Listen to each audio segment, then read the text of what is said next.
Mungkin ada dalam kalangan kami sudah lupa setiap insiden yang berlaku, saya juga masih ingat setiap babak yang terjadi.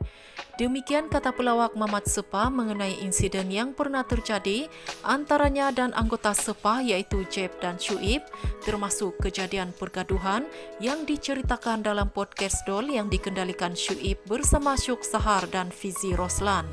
Mamat berkata walaupun kejadian sudah berlaku 16 tahun lalu, namun ingatannya masih kuat dan tidak ditokok tambah seperti yang didakwa. Apa yang saya ceritakan dalam podcast berlaku kira-kira 16 tahun lalu, Alhamdulillah Tuhan beri saya daya ingatan yang kuat. Mungkin ada orang yang sudah lupa mengenai kejadian ini, membuatkan ia dianggap sudah ditokok tambah. Lagipun mana boleh padam sejarah yang pernah terjadi, katanya ketika dihubungi harian Metro. Enggan mengerukan keadaan, Mamat berkata dia tidak berniat untuk mengaibkan atau bergaduh dengan sesiapa. Saya enggan mengerukan keadaan, kami bertiga sudah dianggap seperti adik-beradik.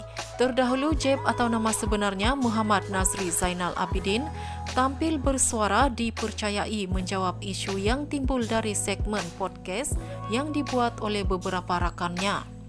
Dalam satu hantaran di Instagram, Jeb menegaskan apa yang diceritakan dalam podcast kebanyakannya adalah rekaan dan ditokok tambah. Menerusi podcast itu, Mamat mengimbau kenangan ketika kumpulan Sepa ingin menghadiri uji bakat program lawak.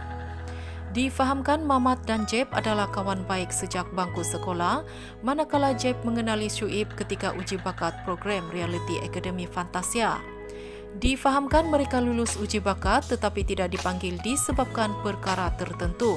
Seterusnya mereka cuba uji bakat program Raja Lawak 2, tetapi Syuib menarik diri disebabkan bergaduh besar dengan Jeb. Menerusi sesi podcast itu juga, Syuib mendedahkan bahawa dia dan Jeb hampir bertumbuk di kedai mamak kerana rasa tidak puas hati antara satu sama lain. Tidak berpuas hati, sepatu tetap mahu mencuba nasib untuk program Raja Lawak 3. Namun Jeb dan Syuib masih bergaduh besar, namun Mamat menjadi orang tengah dan mendamaikan mereka sehingga akhirnya Sepa bergelar juara.